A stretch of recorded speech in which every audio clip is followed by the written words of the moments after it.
안녕하세요. 사연 읽어주는 남녀입니다. 오늘도 와주셔서 감사드리며, 그럼 오늘의 사연 바로 시작하겠습니다. 안녕하세요. 얼마 전 아주 뻔뻔하고 개념 없는 시어머니에게 보기 좋게 복수한 40대 여성입니다.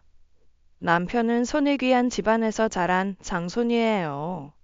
집안 대대로 아들을 귀하게 여기고 딸은 사람 대접도 해주지 않던 그런 집안에서 자란 왕자님이었죠.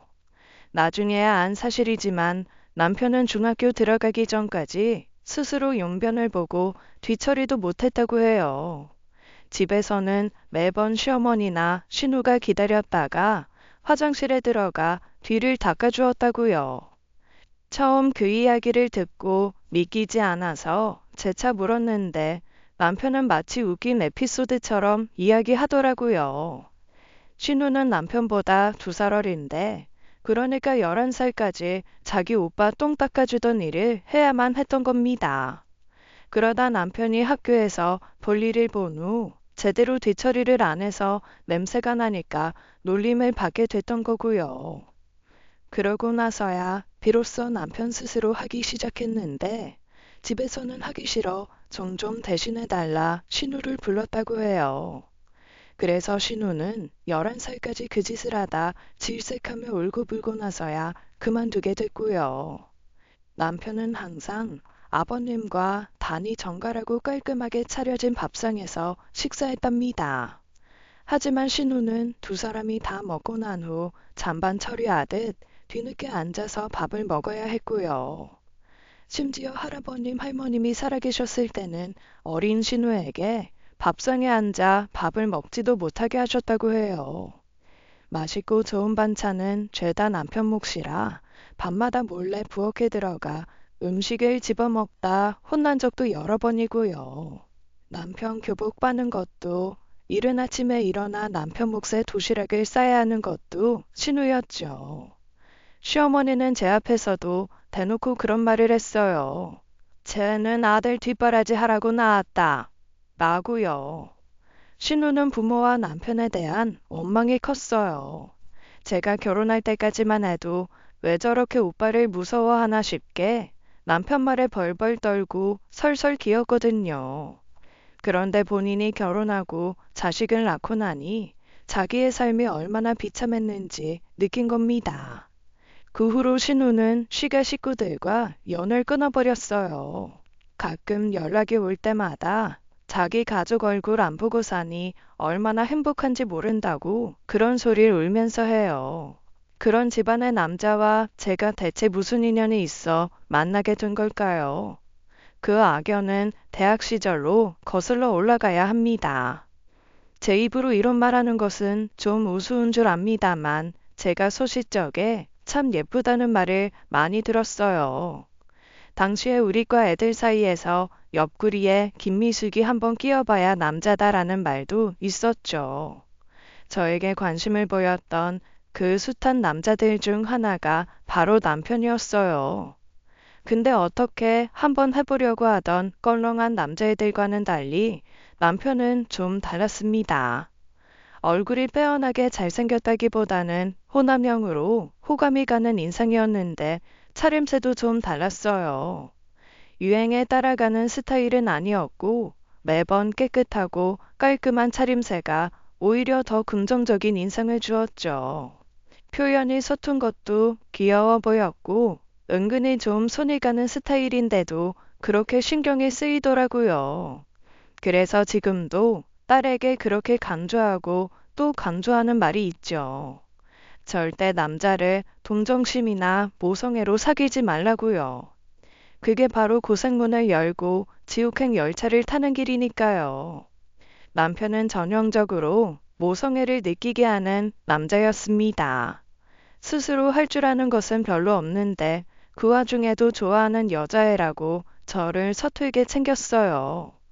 그땐 그게 왜 그렇게 귀여워 보였을까요? 그렇게 사귀다가 남편은 군대에 갔고 저는 자연히 고무신이 되었죠. 사실 제 성향상 고무신이 좀 안 맞긴 해요. 남편도 어지간히 불안했는지 군대 가기 전까지 꼭 기다려달라고 귀에 딱지가 않도록 말했죠.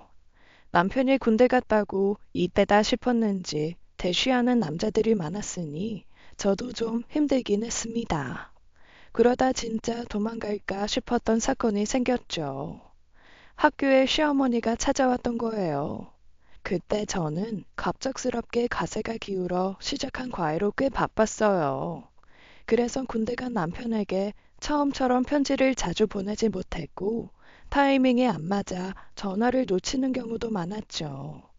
웬 아줌마가 저를 찾는다는 소리에 어리둥절한 채 가보니 되게 깐깐하고 매섭게 보이는 인생의 아줌마가 서 있었어요.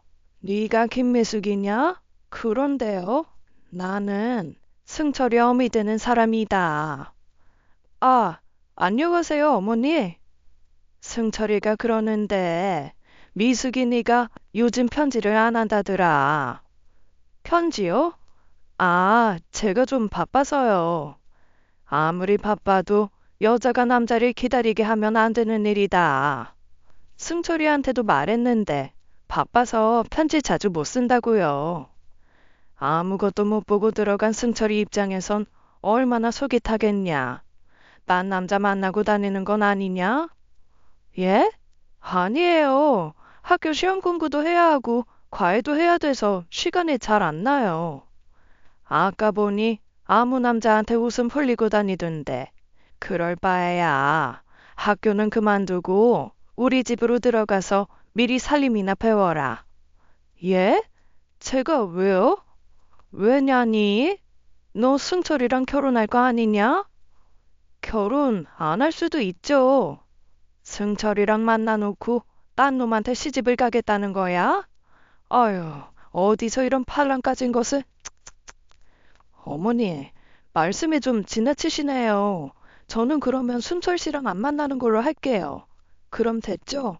그럼 대신 전해주세요. 그만 만나자고 했다고요. 그런데 그 소식을 들은 남편이 군에서 난동을 부리는 바람에 이별이 어렵게 됐습니다. 제가 헤어지자고 했다고 죽어버리겠다, 타령하겠다, 그랬나 보더라고요. 다시 찾아온 시어머니는 그 와중에도 저를 질책하시면서 그러게 자기가 뭐라 그랬냐고 나무라더라고요. 모든 게 다 제 잘못이니 얼른 전화해서 미안하다, 그렇게 사과하라고 했고요. 근데 그땐 저도 어렸고 군대 들어간 애가 나 때문에 죽는다 어쩐다 한다니 얼마나 겁이 났겠어요. 결국 어쩔 수 없이 그런 게 아니라 어머님이 그러시길래 그랬다. 그렇게 솔직하게 이야기하고 헤어지지 않겠다고 했죠. 그랬더니 남편이 집에 뭐라고 말했는지 시어머니가 또 찾아온 거예요. 세 번째 찾아왔을 때는 이미 학교에도 다 소문이 난 뒤라 나 못 봤다고 하라고 친구들에게도 신신당부를 해뒀었어요. 그래서 다행히 마주치지는 않았지만 그 뒤로도 찾아올까봐 얼마나 마음을 졸여야 했는지요. 그때 제가 어리지만 않았어도 어떻게든 벗어났을 텐데 그러지 못한 것이 어떻게 보면 천추의 한입니다. 남편은 제대 후에 대학 졸업도 안 했는데 대뜸 프로포즈 했어요. 어떻게든 먹여 살릴 테니 제발 결혼만 해달라고 하더라고요. 제가 먼저 사회생활을 하는 것이 너무 불안하고 무섭다면서요.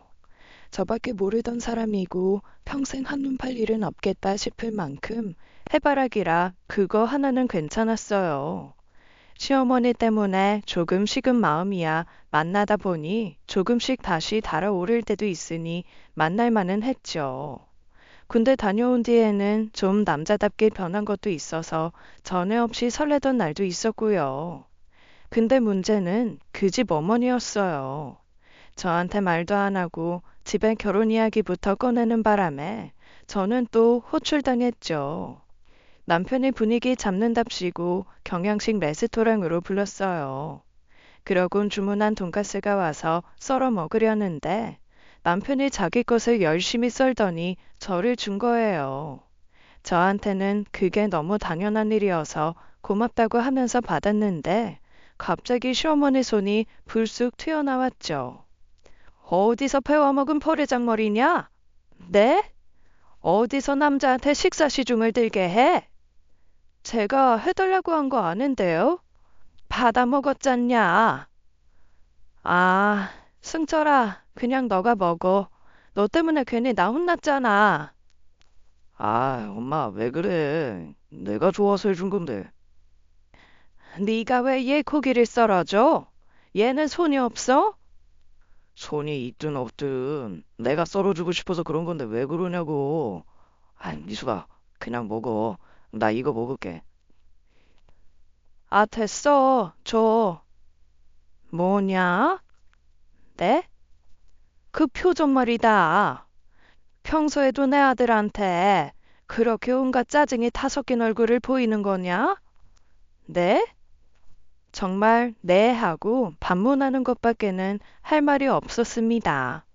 사사건건 시비를 걸지 못해 안달난 사람처럼 구니 제가 할 말이 있겠나요? 시어머니가 어떤 사람을 원하는지 너무 잘 알았지만 저는 그렇게 고분고분한 성격도 아니었습니다. 저 좋다고 한 남자가 널리고 널렸는데 뭐하러 그런 자리에서 그저 그런 취급을 받아야 하나요?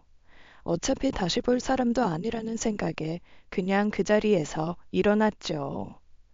지금 뭐 하는 거냐? 참 탕돌한 계집애구나. 어쩌다 너 같은 것에 홀려서는. 어머니, 대체 제가 왜 그렇게 마음에 안 드세요? 제가 특별히 잘못한 것도 없는 것 같은데. 그냥 다 마음에 안 든다. 내 아들한테 구분구분하지 않은 것도, 내 아들이 상점 모시듯 하는 것도, 대학까지 나왔으니 얼마나 잘난 체를 하면서 남편 알기를 우습게 알겠냐? 어머니랑 전 진짜 안 맞는 것 같네요. 내가 굳이 승철이한테 이유 없이 고분고분 할 필요도 없는 것 같고, 승철이 저 그렇게 상점 모시듯 하는 것도 아닌데, 그렇게 보신다니 유감이에요. 그리고 대학 나왔다고 잘난 체 하는 것도 아니고요. 승철아, 아무래도 너희 엄마는 내가 마음에 안 드는 모양이야. 우리 그만 만나자. 그럼 실례하겠습니다. 남편은 뒤도 돌아보지 않고 저를 뒤쫓아왔고 그 사람 많은 거리에서 제 팔을 지겹게 붙들고 호소했어요. 미수가 이렇게 가버리면 어떡해. 나는 어쩌란 말이야. 나 너밖에 없어. 너 아니면 결혼도 안 하고 혼자 평생 늙어 죽을 거야. 너가 혼자 늙어 죽든지 말든지 그게 나랑 무슨 상관이니? 난 너랑 결혼하면 네 엄마 보고 살 생각에 벌써 진절머리가 나. 아마 아주 호되게 시집살이 시키시는 분이시겠지. 난 그렇게 못 살아. 그렇지 않아. 내가 말려줄게. 엄마가 너한테 함부로 하면 나 또 죽어버리겠다고 할 거야. 그렇게 제 팔을 붙들고 절절 매는 남편 뒤로 뒤따라 나온 시어머니가 보이더라고요. 어처구니가 없다는 듯이 쳐다보고 있는 게 어쩐지 고소하기도 했어요. 하지만 집에 와버린 후 한동안은 또 피해 다녔습니다. 회사로 찾아오면 찾아오지 말라, 너네 엄마랑 엮이기 싫다, 진절머리를 내며 도망쳤죠. 그렇게 며칠을 보내니 또 시어머니가 찾아온 거예요. 남편 피하듯 도망치려 하니 제 손목을 우악스럽게 잡아채고는 무시무시한 눈으로 저를 노려보더라고요. 그러면서 마치 자기가 엄청 선심을 썼다는 듯이 결혼을 허락해주겠다고 하더라고요. 제가 결혼을 하겠다고 한 것도 아닌데 말입니다. 거기다 더 가관은 조건을 붙였다는 거예요. 단, 우리 집에 들어와 사는 게 조건이다. 하나부터 열까지 가르쳐야 할 것이 한두 개가 아니니. 어떻게 남편을 모시고 살아야 하는지 내조하는 방법부터 내가 알려주마. 그 말을 듣고 제가 어떻게 한 줄 아세요? 회사를 그만뒀어요. 허구한 날 두 모자가 회사로 찾아와 쌍으로 그렇게 괴롭혀대니 어떻게든 벗어나고 싶었던 거죠. 남편이 집은 아는데 아무래도 부모님이 함께 사는 집이니 찾아오기는 힘들었을 거예요. 그렇게 한동안은 안 보인다 싶었는데 비가 주룩주룩 내리던 어느 날이었어요. 이른 아침 신문을 가지러 나간 아빠가 대문 앞에 비를 맞고 쭈그리고 앉아있던 남편을 데리고 들어온 겁니다. 승철아, 너 뭐야? 미수가, 나 집 나왔어. 뭐? 저와 우리 가족들이 얼마나 황당했겠어요. 시어머니만 아니었으면 진작 결혼해서 같이 살 수 있었는데 엄마가 결혼을 회방 놓는 것 같다면서 가출한 거예요. 그날 밤 아빠가 남편을 데리고 술 한잔을 하면서 이런저런 이야기를 많이 했나 봐요. 그러면서 그래도 남자가 저만한 수뇌부를 갖긴 어렵다고 그거 하나만 보고 결혼해도 힘들진 않을 거라고 하셨죠. 아버지도 약간 고리타분한 생각이 있는 사람이라 시어머니가 한 요구가 그렇게 무리는 아니라고 생각했던 거예요. 분명한 건 그날 남편을 보고 좀 안쓰러운 마음이 들었다는 겁니다. 모성애를 자극하는 남자라고 했죠. 그날도 남편은 비에 젖은 길 잃은 강아지 같은 얼굴로 저를 쳐다보는데 백기를 들 수밖에 없었어요. 어머님, 진짜 대단하신 거 알지? 어? 우리 엄마가? 칭찬 아니야. 아마 너 장가 가긴 힘들 거야. 미수가, 내가 진짜 잘할게.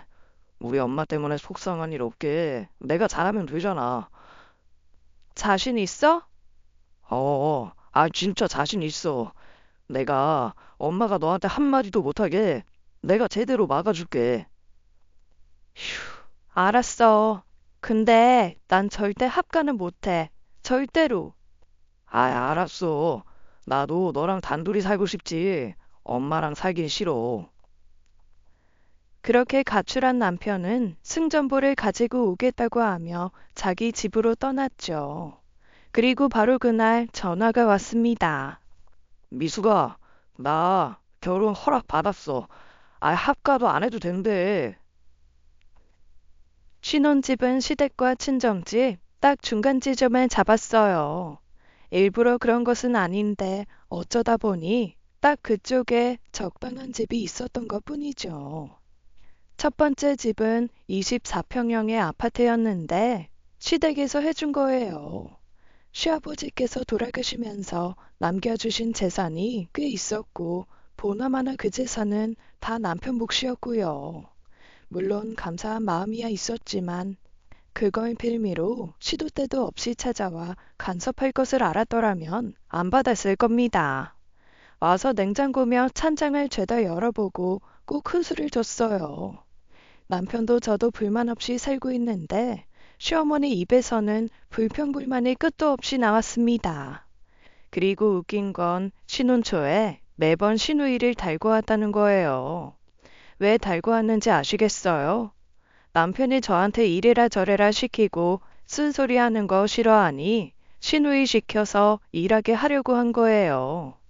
승철이 속옷은 어딨냐? 속옷이요? 서랍장에 있죠. 말고 입던 거 말이다. 입던 거요? 그거야 당연히 세탁기 안에 있죠. 뭐야? 그 길로 시어머니는 세탁기에 가서는 온갖 빨랫더미와 함께 섞인 남편의 속옷을 찾아내더라고요. 그것도 제 속옷까지 한 번에요. 저희 엄마는 속옷을 따로 꺼내 빠는 스타일이었지만 세탁기가 있는데 그 고생을 왜 하나요? 어차피 다 깨끗하게 빨아지는 건데. 저는 빨랫감은 색이 물드는 것만 빼고 한 대 모아 빨았어요. 근데 시어머니는 세탁기 안에 남편과 제 속옷을 한 대 섞어 빠는 것이 그렇게 못마땅했던 거예요. 아니, 너 지금 제정신이냐? 제가 왜요? 속옷 같은 건 따뜻한 물에 불려서 조물조물 조심히 빨아야지. 어디 가장 속옷을 세탁기에 넣어? 그것도 네 속옷이랑 한 대 섞어서. 속옷이든 겉옷이든 똑같은 빨랫감인데 뭐하러 힘들게 손으로 빨아요? 아휴, 아휴, 아휴. 내가 체명에 못 살지 못 살아. 나는 한 번도 내 아들 속옷을 세탁기에 넣어서 빤 적이 없다. 매일 밤 태야에 넣고 불려놨다가 다 손으로 조물조물 빨았어. 그러다 손목 나가요, 어머니. 편하게 빨래하라고 똑똑한 사람들이 머리 맞대고 고안한 기계가 세탁기인데 왜 힘들게 손빨래를 해요? 내가 너랑 말을 해서 뭐하니? 지수가 이것 좀 가져가서 화장실에서 빨아라. 시어머니는 자연스레 남편 속옷을 시누이에게 건넸고 시누이는 또 그걸 고분고분 받아서 화장실로 가는 거예요. 어찌나 황당하던지 저는 뜨악한 얼굴로 쳐다만 보고 있었죠. 그 밖에도 서랍장 일일이 다 열어보고는 제 속옷이 제일 윗칸에 있는 것도 뭐라고 하셨어요. 어디 여자가 남자 위에 있으려고 하냐며 본인이 손수 죄다 꺼내 제 속옷을 제일 아래 칸으로 옮겼고요. 온 집안을 돌아다니면서 굳이 남편 물건을 제 물건 위로 올리는 수고를 마다하지 않으셨어요. 게다가 한 번은 어머님이 다녀가신 후 제 베개 속에서 노란 부적 하나가 나온 겁니다. 너무 꺼림칙하고 무서워서 남편에게 질겁하며 쏘아붙였고 남편도 놀라 어머님께 연락했더니 뭐라고 하는 줄 아세요? 제 기 누르는 부적 넣어놨다고 하더라고요. 제가 기가 세서 남편이 기가 죽어 살면 가정이 무너지고 대가 끊긴다고 하면서요. 어이가 없어서 당장 불태워버리고는 한동안 어머님 뵙지 않겠다고 하기도 했었습니다. 그러다 아이를 갖게 되자 어머님이 갑자기 사근사근 굴면서 잘해주시는 거예요. 그래도 핏줄을 가졌다고 좋긴 좋으시나 보다 하면서 웃기더라고요. 그래서 첫 아이 낳기 전까지 호사 아닌 호사 좀 드렸습니다. 함께 저녁을 해먹을 때는 남편이 숟가락 들기 전에 그냥 먹기 시작했어요. 장유유서로 보자면 식탁에서 가장 먼저 수저를 들어야 하는 건 시어머니인데 시어머니는 꼭 남편을 기다렸거든요. 그래서 제가 보란 듯이 수저를 들어 밥을 먹었죠. 못마땅해 죽겠다는 얼굴로 저를 노려보셨지만 장손을 가졌을지도 모르니 군소리 못하시고요. 뱃속에 아이가 딸인 것을 알게 됐는데 미리 스트레스 받고 싶지 않아 나을 때까지 말은 안 했어요. 기대에 부풀어 병원에 찾아왔던 어머니께서는 성별을 확인하시자마자 집으로 가버렸죠. 어머님답다고 생각하면서도 서운한 마음은 어쩔 수 없더라고요. 그래도 남편의 자식이고 우리의 첫아이인데 어떻게 그렇게 고생했다 한마디 없이 쌩안이 가버릴 수 있나 싶어서요. 저한테도 정말 눈에 넣어도 안 아플 자식이라는 말이 딱이었어요. 첫딸이라 그런지 남편을 닮아 그런지 장손을 바라던 남편도 딸을 정말 예뻐했어요. 우스갯소리로 자기 집 딸이었던 시누이가 어떻게 자랐는지 이야기하면서 그제야 좀 미안한 마음을 갖더라고요. 그때 용변 뒤치다꺼리 한 이야기도 들은 거예요. 진짜 아가씨는 보살이다 보살. 나 같으면 오빠고 뭐고 그냥 머리카락 다 뜯어버렸을 거야. 우리 집에서 태어났음 어쩔 수 없었어. 나도 살면서 다른 집 친구들 여동생들 보면서 우리 집이 좀 이상하구나 했지. 어렸을 때는 다들 그렇게 사는 줄 알았지. 남자는 하늘, 여자는 땅. 어디 가서 우리 지연이가 그런 취급 받는다고 생각해봐. 나는 피가 거꾸로 솟아서 못 참아. 당연하지. 우리 지연이는 나같이 공주 대접해주는 남자한테 시집 보내야지. 아들아들아는 시어머님 없는 집으로. 시어머니는 남편을 보기 위해 집에 종종 찾아오면서도 딸아이에게는 정을 두지 않았어요.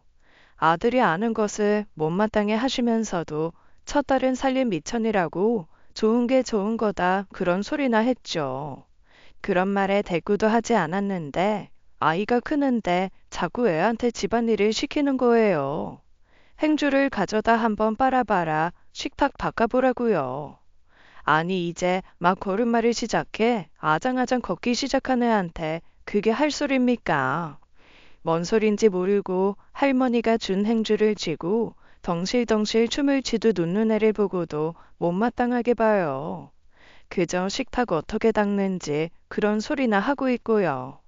어이가 없어서 행주를 빼앗아다 싱크대에 던져버렸는데 시어머니가 그러더라고요. 너는 대체 둘째는 언제 가질 거냐? 네? 처제가 딸이면 좀 급한 마음이 들진 않든? 급할 게 뭐가 있어요. 저희 둘 다 아직 젊은데. 젊기는 너무 터지기 전에 얼른 둘째 낳아라. 누나가 너무 크면 아들이 키를 못 핀다. 어머니, 저는 아들, 딸 구별하지 않고 낳아서 키울 거예요. 그리고 우리 지연이한테 그런 거 시키시려면 오지 마세요. 네가 뭔데 내 아들 집에 오라 말아야? 이 집 내가 해준 거다. 너는 그런 말 할 자격이 없어. 그럼 제가 지연이 데리고 나가면 되는 거죠? 바로 남편에게 시어머니가 쫓아내서 집 나간다고 전화하니 진절머리를 내며 가시더라고요. 저나 내 딸을 더 귀하게 여겨주는 친정이 든든한 뒷배로 있는데 그 집 하나로 절절맬 필요가 없었어요. 남편이 시어머니한테 한 소리 해놨는지 그 뒤로 한동안은 집에 찾아오지도 않았고요. 그러다 추석이 돼서 시댁에 방문했던 어느 날이었어요. 오랜만에 만난 동네 어르신이 대뜸 저를 보더니 위아래로 훑어보시면서 그러시는 거예요. 승철이 쳐? 아유, 그러는 거 아니야. 네? 아무리 요즘 애들이 되바라졌다지만 시어머니한테 어쩜 그래. 그러다 천벌 받지. 무슨 말씀이세요? 모자간에 이간질하면서 아주 못되게 군다면서? 얼굴에 아주 심술이 턱지덕지 붙었네. 아닌 게 아니라 듣던 대로 기가 아주 세 보여. 알고 보니 시어머니께서 제 뜻대로 되지 않으니 저를 괘씸하게 생각하며 동네방네 제 욕을 하고 다닌 거였어요. 아들이 엄마밖에 모르던 효자였는데 제가 이간질해서 허구한 날 자신에게 화를 낸다고 눈물바람까지 하면서요.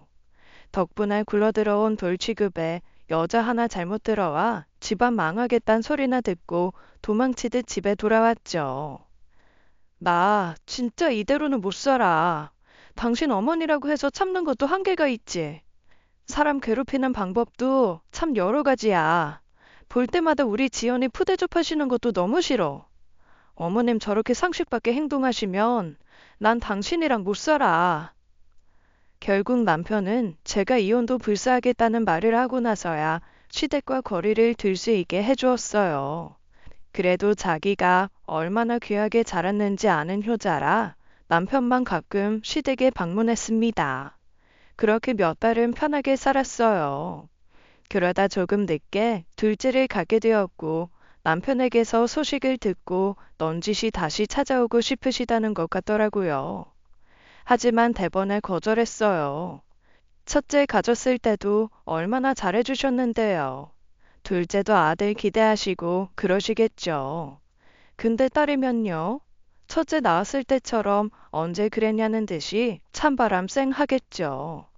그렇게 이중적인 모습 보고 싶지 않으니 오지 않으셔도 된다고요. 그러다 신우가 결혼하게 됐고 결혼식장에서 몇 개월 만에 시어머니를 만났어요. 그래도 보는 눈이 많은 결혼식장이라고 친척들한테 저를 며느리라고 소개는 하는데 표정이 어찌나 떨떠름하던지요. 식장에서 만난 어르신들이 제 배 모양을 보고는 아들인 것 같다고 하시니 기대에 찬 표정으로 바뀌더라고요. 당연히 말씀은 안 드렸지만 둘째는 아들이었어요. 그건 또 그것대로 걱정이 되더라고요. 아들이면 좋아하시기에 하겠죠. 그러면 또 아들 보겠다고 집에 문지방에 닳도록 들락거리실 텐데 그건 또 어떻게 감당해야 하나 싶어서요. 어머님처럼 장손제일주의 사상을 가진 분이 오시면 아들에게도 딸에게도 교육상 좋지도 않고요. 그 문제로 아이를 낳기 전부터 남편이랑 대화를 굉장히 많이 나눴어요. 그럴 일 없게 하겠다는 남편의 호언장담을 믿은 건 아니지만 그래도 중간 역할을 잘한다기에 믿어는 보자고 했죠. 그리고 산딸을 꽉 채운 뒤 낳은 것은 바로 아들이었습니다. 애가 뱃속에서 너무 커서 자연 분만을 하다 급하게 수술해서 꺼내야 했어요. 제가 너무 오랜 시간 나오지 않아 불안한 마음에 친정엄마가 올 때 시어머니는 아들 낳았단 소리 듣고 울었답니다. 친정엄마가 그래서 내 딸은 괜찮냐고 물을 때 시어머니는 우리 손주 고추 좀 보자고 야단이었고요. 나중에 친정엄마로부터 진짜 해도 해도 너무하시단 말을 하면서 그 이야기를 듣는데 그때도 참 어머니답다 했어요. 좋아하실 줄은 알았지만 정말 상상 이상으로 좋아하시더라고요. 그런데 문제는 그게 너무 과하다는 거였어요. 아직 혼자 뒤집기도 못하는 애한테 존댓말을 하면서 아주 상점 모시듯 하는 거예요. 남편한테도 저랬을까 싶어 소름 돋더라고요. 아유, 우리 귀한 장손님, 우유는 맛있게 드셨어요? 누굴 닮아 이렇게 코도 오똑하시고 눈도 동글동글하신 게 미남이실까요? 아주 고추가 실하니 나중에 우리 증손주도 걱정 없겠습니다. 시누이 말로는 시할머니께서 살아계실 때 남편한테 존댓말을 했다고 해요. 시누이가 8살 땐가 돌아가셨는데도 그때 기억이 어렴풋이 난다면서요. 게다가 남편 판박이인 딸과 다르게 아들은 저를 거푸집에다 찍어 놓은 것처럼 낳았는데도 남편 닮았다 하시더라고요. 예상은 했지만 과해도 너무 과했고 지나치다 싶어 눈살이 찌푸려질 때가 한두 번이 아니었어요. 기저귀를 달 때마다 아들 생식기를 쥐어보고 만져보고 그래서 제발 좀 그만 좀 만지시라고 하기도 했죠. 그랬더니 뭘 모른다고 어렸을 때부터 그렇게 만져줘야 나중에 큰다고 아주 별 희한한 소리도 다 하고요. 그렇게 참다 폭발한 계기는 다름 아닌 딸 때문이었어요. 딸은 4살이었고 여기저기 애교도 부리고 말도 똑부러지게 잘한다고 칭찬도 많이 받는 애였어요. 그런데 아니나 다를까 어렸을 때부터는 할머니를 좀 멀리하고 가까이 하기 싫어했죠. 애들도 다 알잖아요. 자기 예뻐하는 사람이 누구고 싫어하는 사람이 누군지 눈치가 빤한데요. 그래서 그런지 시어머니가 오시는 날엔 주눅이 들어있고 방에서 잘 나오려고 하지 않았어요. 제가 애를 앉혀놓고 할머니가 오시더라도 할머니 눈치 보지 말고 거실에 나오고 싶으면 나오라고 달래기도 했고요. 그러던 어느 날 딸이 나와서는 모유를 먹는 아들을 구경하더라고요. 그게 신기한지 옆에서 꼬치꼬치 캐묻고 쫑알거렸죠. 아가는 엄마 우유 먹는 거지? 아가는 엄마 우유를 먹어야 쑥쑥 자라. 나도 먹었어? 우리 지연이도 먹었지. 그래서 이렇게 쑥쑥 자랐지. 근데 맛이 생각이 안 나. 나도 먹으면 안 돼? 지연이도 먹어보고 싶어? 지연이는 쑥쑥 자랐으니까 동생한테 양보해야지. 맛있게 먹어 민준아 하고. 맛있게 먹어 민준아. 애들이 하는 소리라 귀여워서 웃는데 갑자기 시어머니가 끼어들어 냉랭한 목소리로 다그치는 거예요. 벌써부터 지 동생 거 탐나는 거 봐라. 네? 아주 못돼 먹어서 어딜 탐낼 게 없어서 지 동생 밥그릇을 탐내? 어머니, 밥그릇이라뇨. 내가 틀린 말이나 했냐? 그리고 홍지연, 너 동생한테 말이 크게 뭐냐? 앞으로는 드세요 해라. 엄마 아빠한테 하듯이 말 높여서. 어머니, 그게 무슨 말씀이세요? 무슨 말도 안 되는 소리 하시냐고요. 지연이가 누난데 4살 어린 동생한테 오돌은 대하듯이 존대하라는 거예요? 네 남편은 그렇게 키웠다. 남자애는 그래야 자신감도 올라가고 큰 사람으로 자라는 거야. 모르는 거 가르쳐주면 그저 네 하고 들어라. 그래서요? 그래서 어머님 아들은 뭐 대단한 큰 사람으로 자랐어요? 뭐야? 우리 승철이가 뭐가 어때서? 자기 밥벌이 하면서 너 같은 것도 철하고 붙들고 살면서 먹여 살리고 있지 않냐? 어머니! 소리 지르지 마라. 누구 앞이라고 소리를 질러. 민준이 이리 다오. 손대지 마세요. 어머님이 뭔데 제 아들을 주라 말아요? 뭐야? 어이가 없어서 진짜. 지연아, 너 얼른 방에 들어가. 어머님은 가세요. 그리고 다시는 우리 집에 오지 마세요. 어머님 같은 사람한테는 우리 지연이도 민준이도 안 보여줍니다. 뭐? 네가 뭔데 내 손자를 보여주네 만에 그런 소리를 해? 너 아주 웃기는 애구나. 나가시라고요. 그렇게 순식간에 아수라장이 된 집안에서 고성이 오가고 그 사이 첫째와 둘째의 울음이 복잡하게 뒤엉켰죠. 저도 그렇게까지 화가 난 적이 너무 오랜만이라 이성을 찾는 게 너무 힘들었고요. 어머니를 거의 떠밀듯이 문 밖으로 밀어 쫓아버리고도 손이 덜덜 떨리더라고요. 남편이 돌아오자마자 다다다 쏘아붙이면서 다시는 어머님 집에 오시는 일 없게 하라고 그땐 진짜 이혼이라고 했죠. 그렇게 몇 달을 안 보고 살았습니다.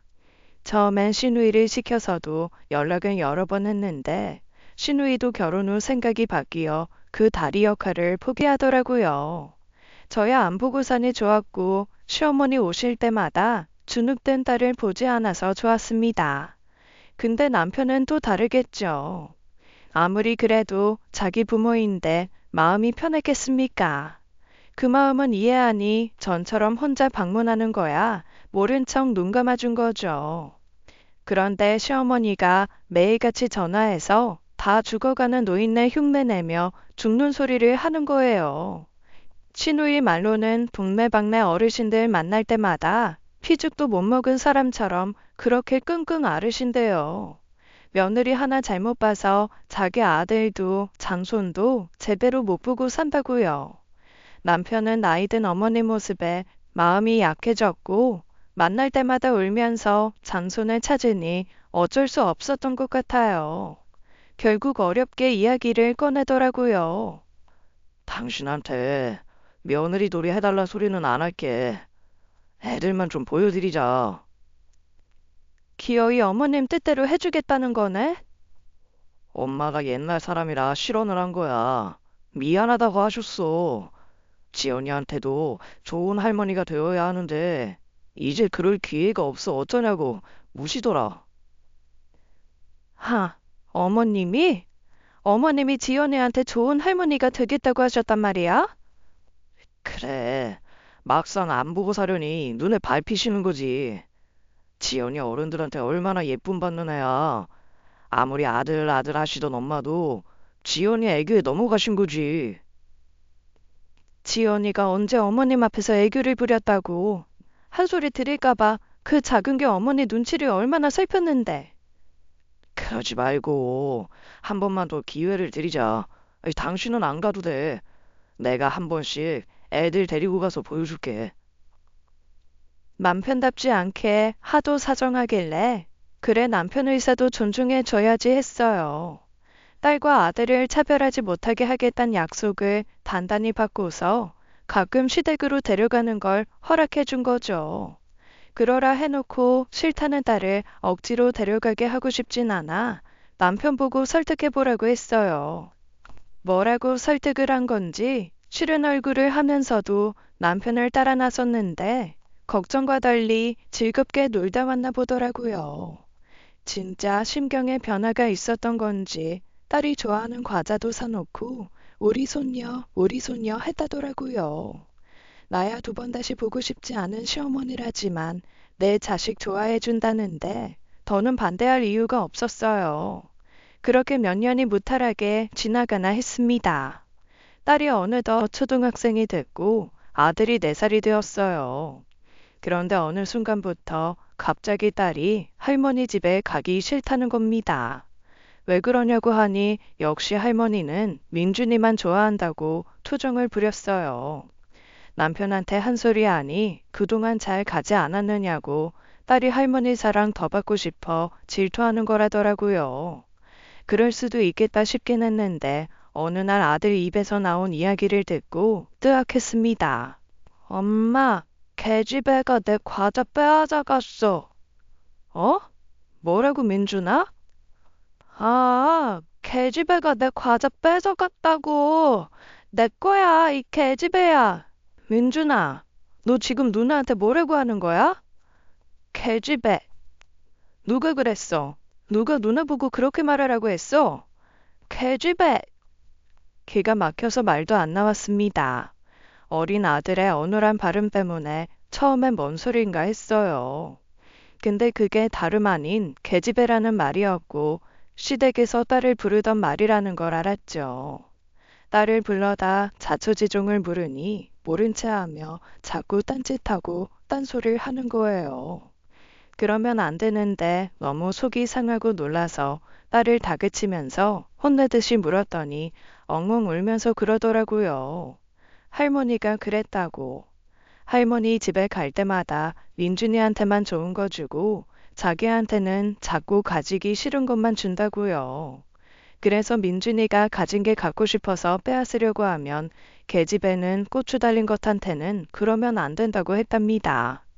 열받아서 그 길로 시어머니한테 전화했죠. 어머니, 애들 앞에서 지연이 보고 계집애라고 했어요? 너는 몇 년 만에 전화해선 다짜고짜 뭐라는 거냐? 애들 앞에서 지연이 계집애라고 하면서 무시했냐고요. 그게 왜 무시냐? 당연한 소리를 한 건데. 그러면 지연이가 계집애지 아들이냐? 제가 말씀드렸죠. 애들 아빠한테도 신신당부해서 보냈어요. 지연이 딸이라고 차별하지 말고 민준이 아들이라고 편애하지 마시라고요. 내가 내 손주 편애 좀 하겠다는데 왜 네가 야단이야? 내가 지연이를 때리기를 했냐? 팝을 굶겼냐? 그래도 네 딸은 시대를 잘 타고 나서 그 대접을 받는 거야. 지숙이었으면 상상도 못할 일이다. 어딜 그깟일로 전화를 해서 큰 소리야? 진짜 구제불능이시네요. 앞으로는 지연이도 민준이도 어머님한테 보여줄 일 없을 겁니다. 애들 아빠한테 눈물 보이셔도 소용없어요. 차라리 이혼하고 말 거예요. 오래 간다고 했죠. 나아지고 있구나 싶어 했던 제 잘못입니다. 기대할 걸 기대했어야죠. 미리 알아서 망정이지 몰랐더라면 아들이 딸을 얼마나 무시하면서 컸겠습니까? 제 앞에서야 안 그런 척 하면서 제 할머니 등에 업고 누나를 괴롭혔을지도 모르죠. 그게 당연하다고 생각하며 자랐던 남편처럼 말이에요. 남편 오자마자 한바탕 했고 결국 남편도 뜻을 꺾고 아이들을 보여주지 않는 것으로 합의했습니다. 효자 노릇을 덜하더라도 곧 죽어도 이혼은 싫은 사람이고 애들 망가지는 건 더 싫다는 사람이니 다행이었죠. 그렇게 시어머니와 연을 끊고 산 지 7년이 되었습니다. 길다면 길고 짧다면 짧은 세월이에요. 어느덧 딸은 어엿한 중학생이 되었고 장난꾸러기 아들도 씩씩한 초등학생이 되었죠. 시댁에서의 기억 때문에 그 뒤로 누나에게 버릇없이 굴면 어쩌나 싶었는데 아들의 나쁜 버릇은 빨리 잡혔습니다. 그때 남편도 아들이 제 뜻대로 되지 않을 때마다 누나에게 계집애라는 소리를 하는 걸 보고 좀 충격을 받았어요. 아니다 싶으니 7년을 애들을 보여주지 않았겠죠. 시어머니는 손주 재미 보다가 뚝 끊긴 게 아쉬웠는지 한동안 시누이를 찾았었다고 합니다. 시누이도 애를 낳고 보니 원망스러우면서도 자식을 예뻐해주니 뭔가 인정받는 것 같고 기뻤다고 하더라고요. 신우도 아들 하나 딸 하나예요. 공교롭게도 딱 신우도 첫째 아들, 둘째 딸 그렇게 낳은 거죠. 그런데 시어머니가 아들과 딸을 차별하는 것을 볼 때마다 신우는 자꾸 잊고 싶었던 어린 시절이 떠올랐던 거예요. 그러다 결국 저 못지않은 고성이 오가며 관계가 파투가 나버렸던 겁니다. 그 어린 3살짜리 딸이 멋모르고 던진 장난감 레고에 아들이 맞는 일이 있었대요. 그런데 시어머니가 그걸 보고 어딜 오빠한테 장난감을 던지냐고 그 작은 애 머리를 쥐어 박았던 거예요.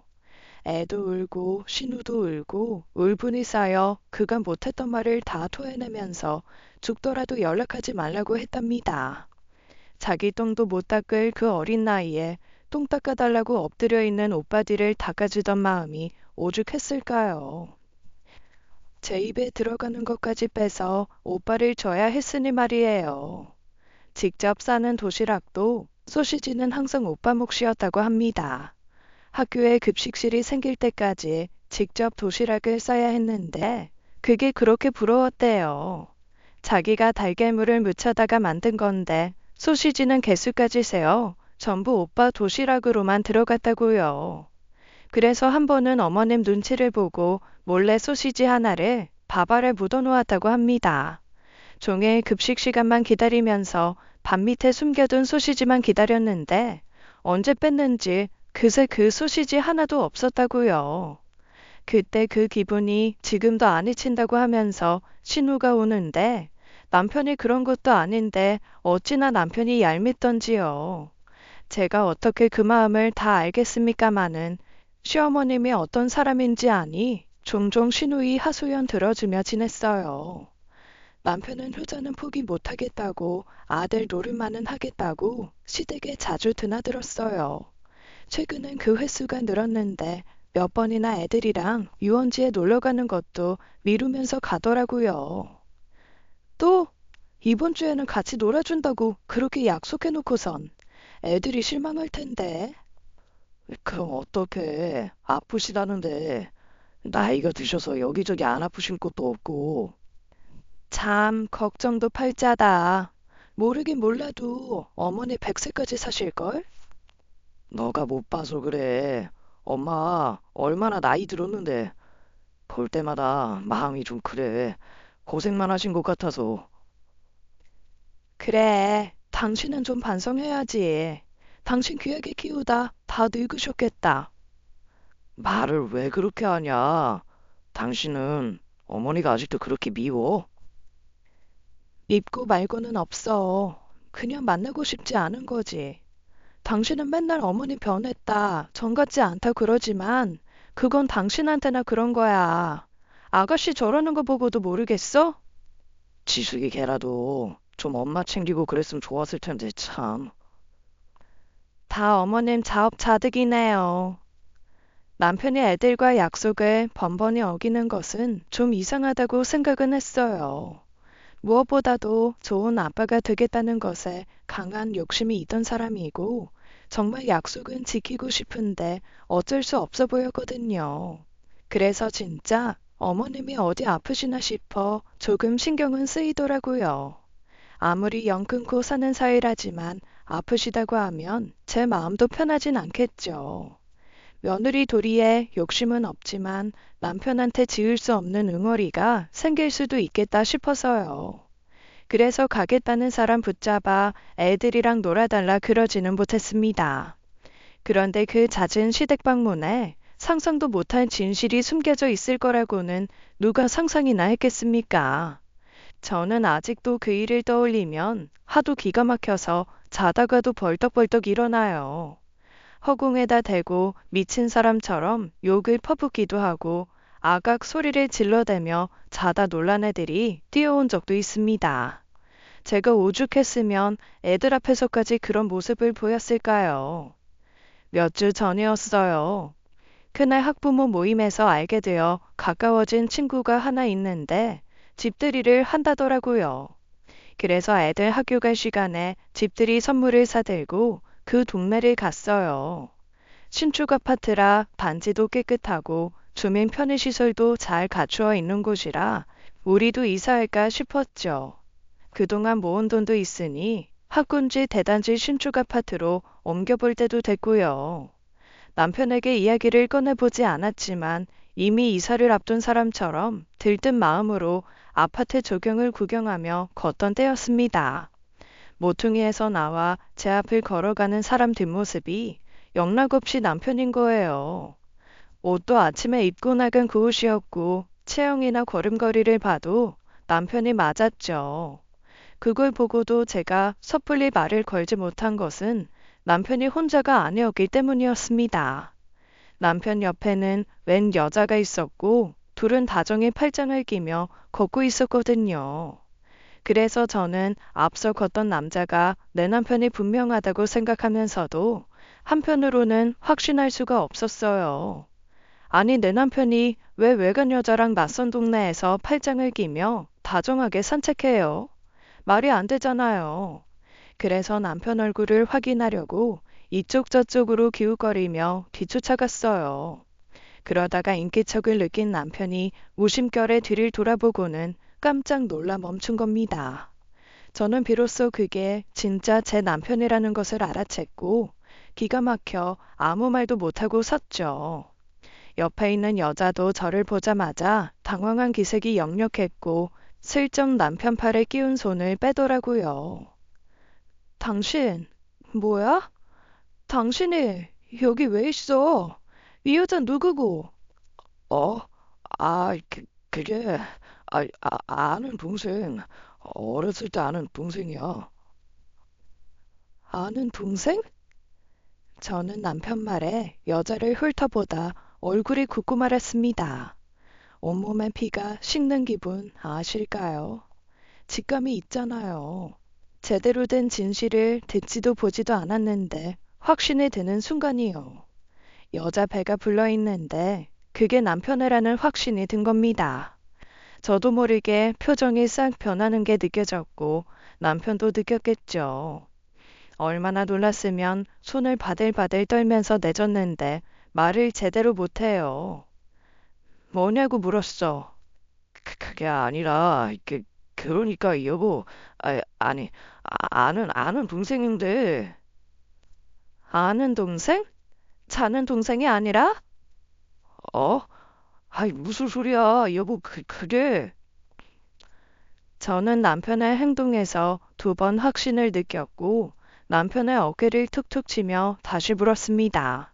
대체 저 여자의 정체가 뭐길래 둘이 같이 연인처럼 낯선 동네를 걷고 있느냐고요. 남편이 저항 없이 뒤로 툭툭 밀리는데 그 표정을 보니 바람이 틀림없었습니다. 그때 어찌나 이를 꽉 물었는지 나중에 이가 시려 치과에 갔더니 어금니 두 개에 금이 갔더라고요. 그때 갑자기 불쑥 누가 나타났는지 예상하시겠어요? 저는요, 그때까지만 해도 이 일에 시어머니가 관여되어 있을 거란 생각은 눈꼽만큼도 못했습니다. 그래서 남편이 바람을 피우고 있었다는 사실을 알고도 계속 왜라는 의문이 들러붙어 있었던 거예요. 제 앞에서 둘도 없는 사랑꾼처럼 굴고 세상에서 가장 다정하고 멋진 아빠처럼 굴던 사람이 대체 왜 감히 어디다 손을 대? 어, 어머니? 한 번만 더 내 아들한테 손대라. 그땐 내가 가만히 안 있어. 어머니가 여긴 어떻게? 내 집이다. 아들이 내 동네 왔다는데 문제 있냐? 언제 이사하셨어요? 그거야 네가 상관할 바 아니다. 그럼 이 사람은 누군데요? 시어머니는 밖에서 할 이야기가 아니라며 저를 끌고 들어갔어요. 그렇게 얼빠진 얼굴로 이사한 시댁에서 들은 이야기는 정말 듣고도 믿기 어려운 이야기였습니다. 시어머니는 내가 하는 꼴을 보니 평생 손주 보고 살긴 글렀다는 생각이 드니 처량하더랍니다. 게다가 남들이 자기 처지를 불쌍하게 여길 걸 생각하니 가만히 있기 어려웠다고 해요. 남들은 손주 자라는 거 재롱 보는 재미로 산다는데 혼자나마 무슨 재미로 말년을 보내야 할지 막막하셨다고요. 그래서 생각한 것이 둘째 며느리랍니다.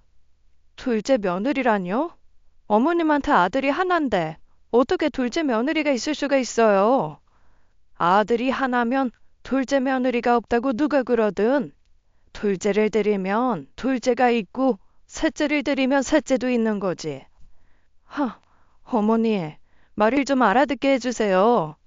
이 여자가 지금 어머님 둘째 며느리라는 거예요? 그래, 내가 드렸다. 시어머니 알기래 개똥으로 하는 못돼 처먹은 첫째 며느리한테 시어미 대접받긴 글렀으니 둘째 들여 내가 호강하며 사는 거지. 그러니까 어머니께서는 자기한테 며느리 대접해줄 여자를 찾아 집으로 들였고 남편한테 거듭 부탁했답니다. 건너 건너 아는 지인의 딸인데 농인이었어요.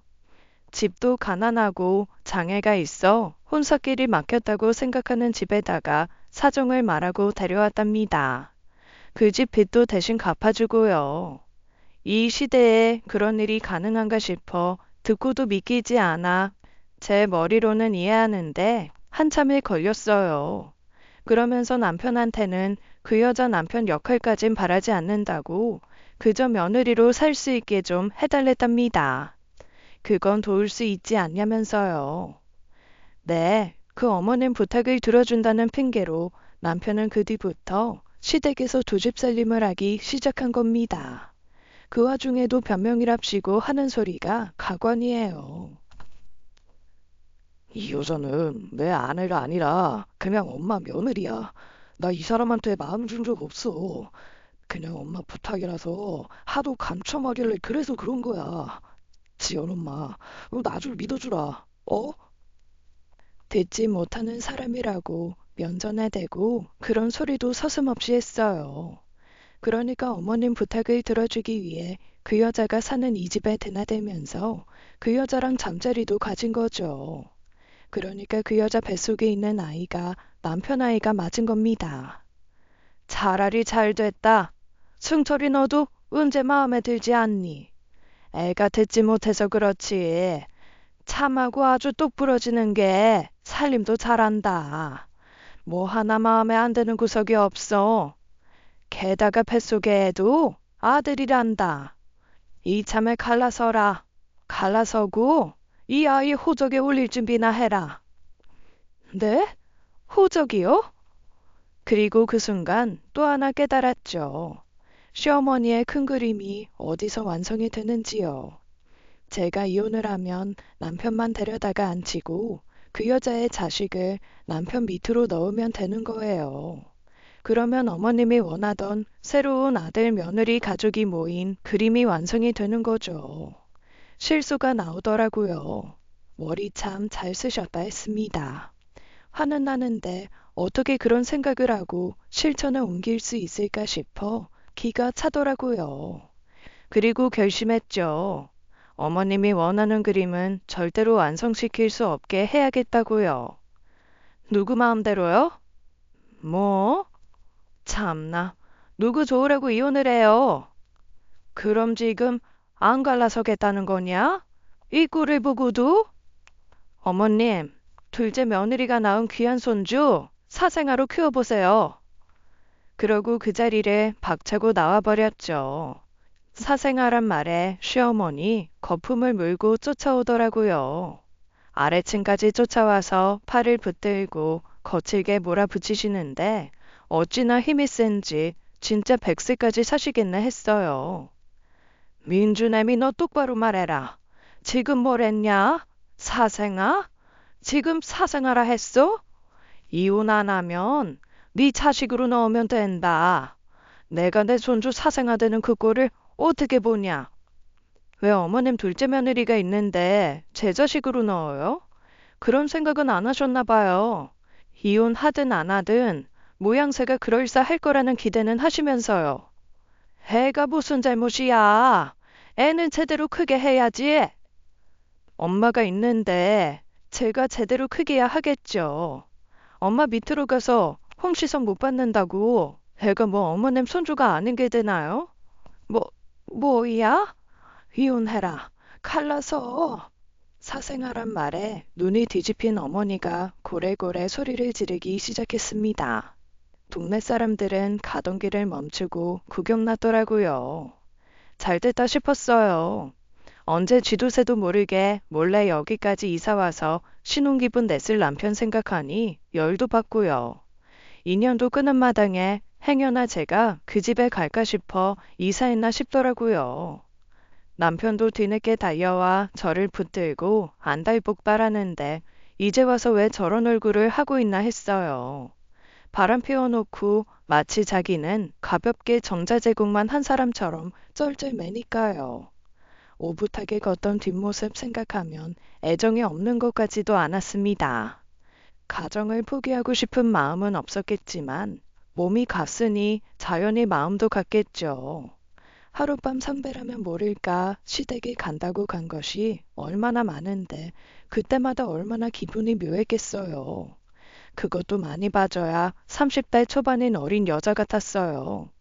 어머님 뜻대로는 못 해주겠다는 생각만 하다가 그 생각을 하니 또 열불이 뻗치더라고요. 무릎 꿇어. 어? 지금 당장 내 눈앞에서 무릎 꿇라고. 아이, 알았어. 아, 그러면 나 용서해줘. 지연 엄마, 나 용서해주는 거지? 아, 이깟 무릎 100번이고 더 꿇을 수 있어. 아무것도 아니야. 그러니까 제발. 홍승철, 너 지금 뭐 하는 거야? 어서 일어나지 못해? 아이, 엄마 좀 놔봐. 엄마가 내 인생 책임질 거야? 엄마 때문에 지금 이 꼴이 뭐냐고. 내가 안 한다고 했지? 내가 싫다고 했잖아. 아, 지연 엄마, 내가 이렇게 빌게. 미안해. 나 그 여자한테 진심 아니었어. 이 진짜야, 어? 일어나. 일어나라고 이 녀석아.